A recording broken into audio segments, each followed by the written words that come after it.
Bismillahirrahmanirrahim. Assalamualaikum warahmatullahi wabarakatuh. Selamat pagi, selamat siang, selamat sore, selamat malam. Di video pembelajaran ini kita akan mempelajari interaksi antar negara-negara ASEAN. Tentu kita sudah sering mendengar mengenai ASEAN. ASEAN itu salah satu organisasi internasional yang bersifat kawasan atau region. Nah, ASEAN ini organisasi kawasan Asia Tenggara. Nah, di sini yang pertama kita akan membahas pengertian faktor pendorong dan penghambat kerja sama. Kalian tahu mengenai kegiatan SEA Games yang diadakan tiap 2 tahun sekali. Nah, itu salah satu kerjasama, ya, hubungan antar negara ASEAN semakin diperlukan seiring dengan munculnya berbagai macam kebutuhan yang berbeda-beda di tiap-tiap negara. Nah, perbedaan kebutuhan itu menimbulkan atau diperlukannya kerjasama untuk saling memenuhi kebutuhan tiap-tiap negara.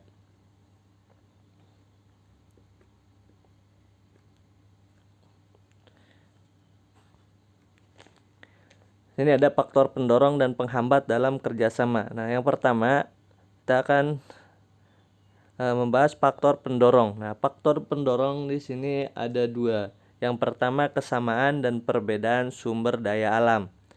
Ada yang sama-sama menghasilkan minyak, ada juga yang berbeda. Yang satu menghasilkan minyak, yang satu menghasilkan batu bara. Nah, di sini bisa timbul kerjasama dari kesamaan dan perbedaan sumber daya alam tersebut. Nah, contoh di sini ada sama-sama menghasilkan minyak bumi. Nah, maka kerjasamanya itu melalui organisasi, ya. Yang negara-negara yang berpenghasil minyak bumi itu mendirikan organisasi yang bernama OPEC, Organization of Petroleum Exporting Countries. Nah, terus ada perbedaan sumber daya alamnya. Perbedaan sumber daya alam mengenai yang tadi yang Bapak bilang minyak bumi dengan batu bara. Misal Indonesia menghasilkan minyak bumi. Nah, terus Thailand menghasilkan pangan, maka Indonesia mengekspor, ya, minyak bumi ke Thailand.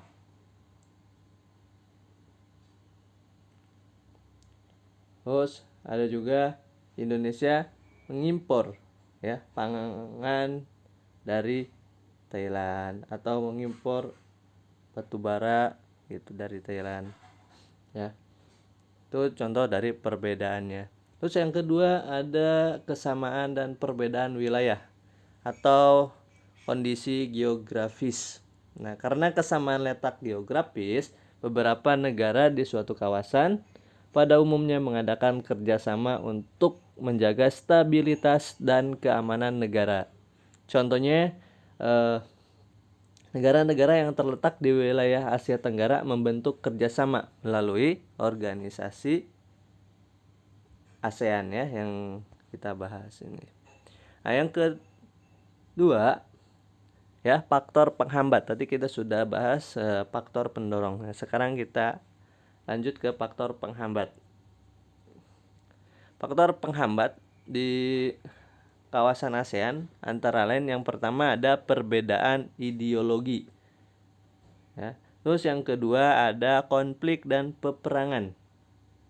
Konflik dan peperangan terjadi di dalam negeri maupun antar negara. Nah, peperangan tersebut itu mengganggu stabilitas negara sehingga akan menghambat kerjasama. Terus yang ketiga ada kebijakan protektif. Nah, suatu negara yang menerapkan kebijakan yang bertujuan melindungi kepentingan dalam negeri dan meningkatkan daya asing.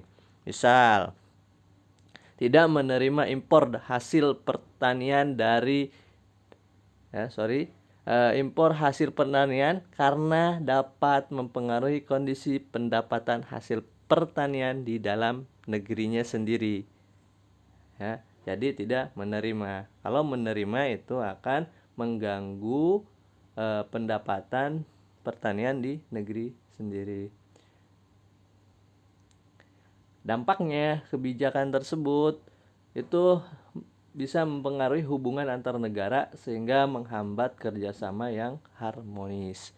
Terus yang terakhir atau yang keempat, ya, perbedaan kepentingan tiap-tiap negara. Kerjasama dibutuhkan bagi perkembangan dan masa depan negara di dunia. Nah, akan tetapi, ya, dalam kerjasama antar negara, tiap-tiap negara memiliki kepentingan yang berbeda. Nah, perbedaan ini dapat menghambat kerjasama yang harmonis, gitu ya. Terus yang selanjutnya, tadi kita sudah bahas pengertian faktor pendorong dan faktor penghambat kerjasama. Nah, lanjut kita ke bentuk-bentuk kerjasama sosial, politik, budaya, pendidikan, dan perkembangannya. Nah, interaksi dan kerjasama antar negara-negara ASEAN semakin berkembang seiring dengan munculnya berbagai kebutuhan setiap negara anggota, kebutuhan sosial, politik, ekonomi, dan bidang-bidang lainnya, menuntut suatu negara berperan aktif melakukan kerjasama antar negara.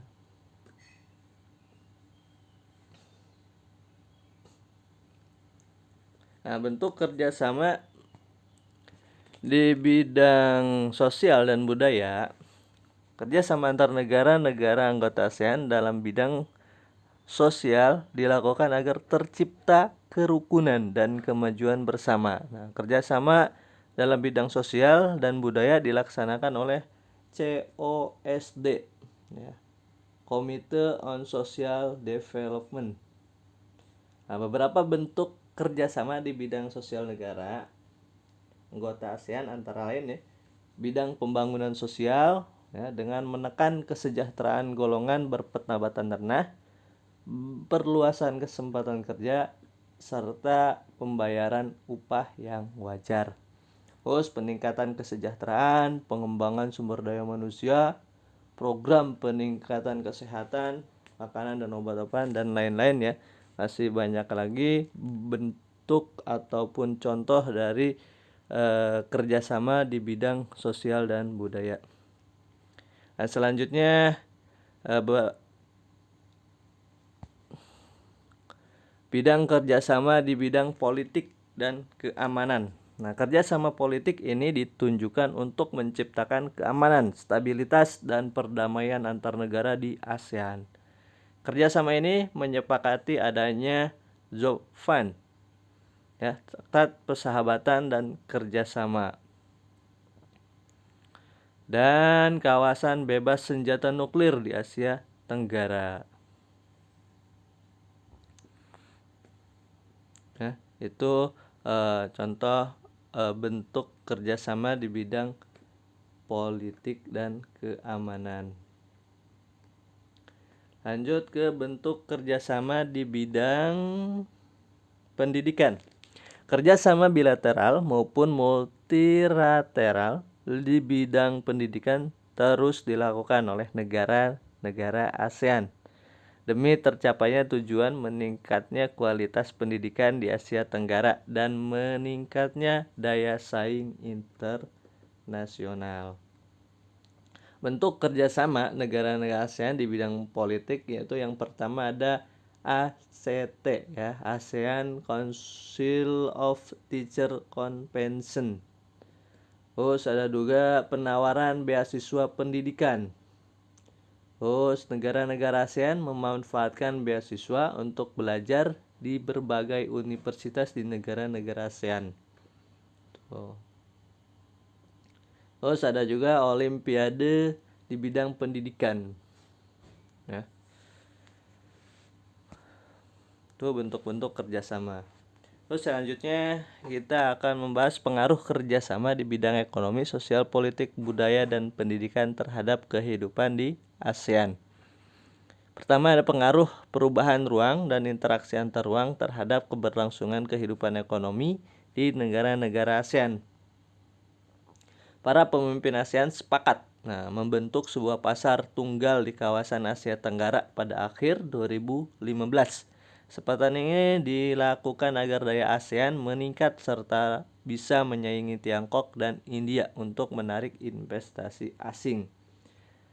Nah, pasar tunggal ini disebut dengan istilah Masyarakat Ekonomi ASEAN atau MEA. Secara bertahap MEA membuka peluang satu negara menjual barang dan jasa untuk mudah ke negara-negara anggota ASEAN. Itu ya fungsinya.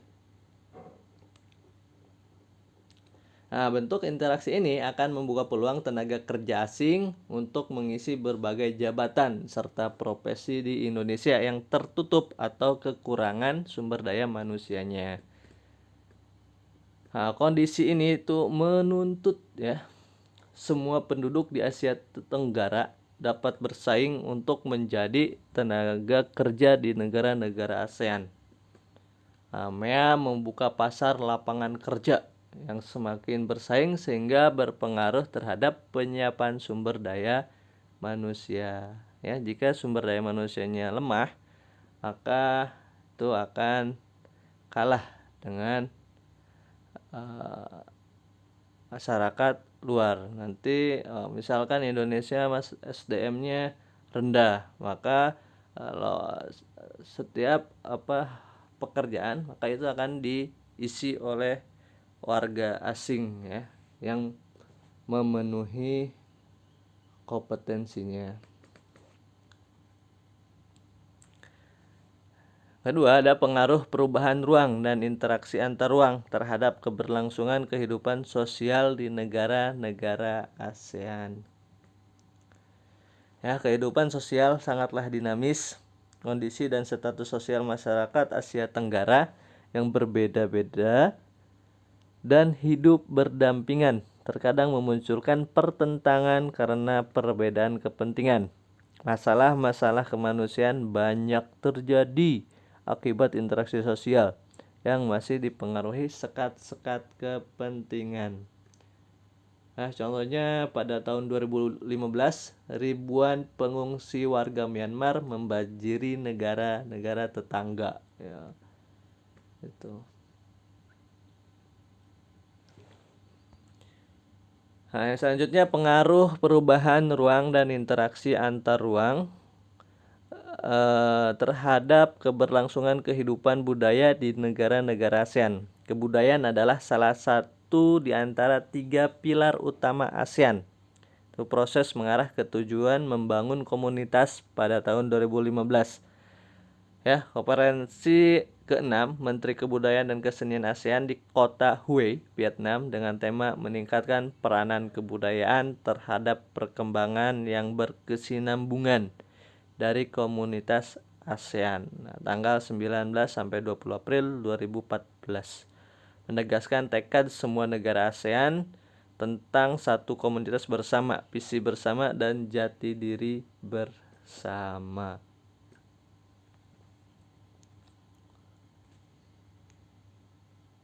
Ya, beberapa aktivitas lain yang dilakukan dampak pengaruh perubahan komitmen budayaan ASEAN antara lain adanya FBA, Festival Budaya ASEAN. Terus ada juga perkemahan budaya serumpun ASEAN. Ada juga industri musik. Selanjutnya pengaruh perubahan ruang dan interaksi antar ruang terhadap keberlangsungan kehidupan politik di negara-negara ASEAN.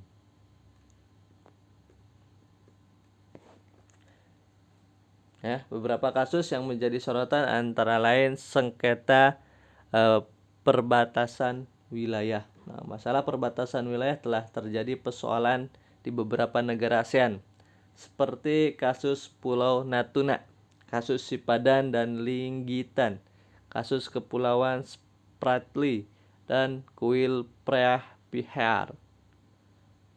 Ya, itu kasus dari perbatasan wilayah yang diklaim oleh negara lain.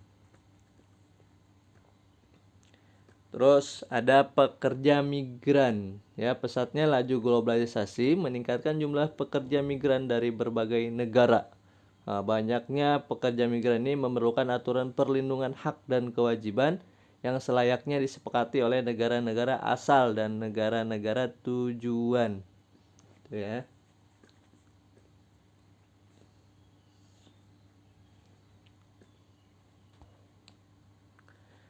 Selanjutnya, pengaruh perubahan ruang dan interaksi antar ruang terhadap keberlangsungan kehidupan pendidikan di Asia Tenggara. Nah, ketimpangan mutu pendidikan antar negara anggota ASEAN menjadi salah satu kendala terbesar di ASEAN. Dari 10 negara ASEAN, terdapat 7.446 perguruan tinggi dengan mutu pendidikan yang berbeda-beda.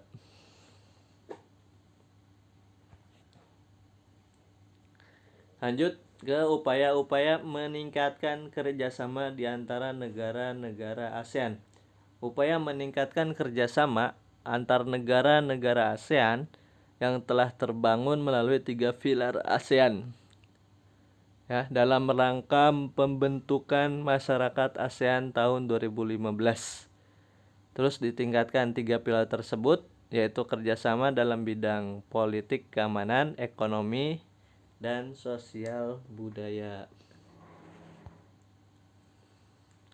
Peningkatan kerjasama tersebut memerlukan dorongan antara lain kekompakan, konsistensi, keterbukaan, rasa kekitaan, ya, we feeling, saling menghormati, dan kesetiakawanan sosial, serta dinamis dalam menjalani kerjasama. Kerjasama yang dibangun harus berfokus pada masyarakat dalam berbagai sektor. Nah, dalam pilar sosial budaya, yang 3 pilar tadi, yang pertama, pilar sosial budaya, masyarakat ASEAN akan bersama-sama mengatasi berbagai tantangan di bidang kependudukan, kemiskinan, ketenagakerjaan, dan kesejahteraan masyarakat. Dalam memperkuat daya saing kawasan, ASEAN berkomitmen meningkatkan kualitas sumber daya manusia dan kualitas lingkungan hidup. Nah, yang kedua ada pilar dalam bidang politik dan keamanan. ASEAN terus berupaya meningkatkan kualitas pelayanan publik melalui peningkatan kemampuan pemerintahan dan pelibatan masyarakat madani atau civil society dalam pengambilan keputusan. Dan yang ketiga, yang terakhir, pilar ekonomi. Pertumbuhan Indonesia masih yang tertinggi dan produk kreatif yang dihasilkan memiliki daya saing yang cukup bagus. Dalam pilar ekonomi ini, koperasi dapat dijadikan suatu program yang menarik karena sektor menengah ke bawah adalah salah satu komponen penunjang ekonomi. Baik, sampai di sini video pembelajarannya. Mudah-mudahan bisa dipahami. Jika ada yang kurang jelas atau kurang dipahami, bisa ditanyakan langsung. Ya, terima kasih atas perhatiannya. Assalamualaikum warahmatullahi wabarakatuh.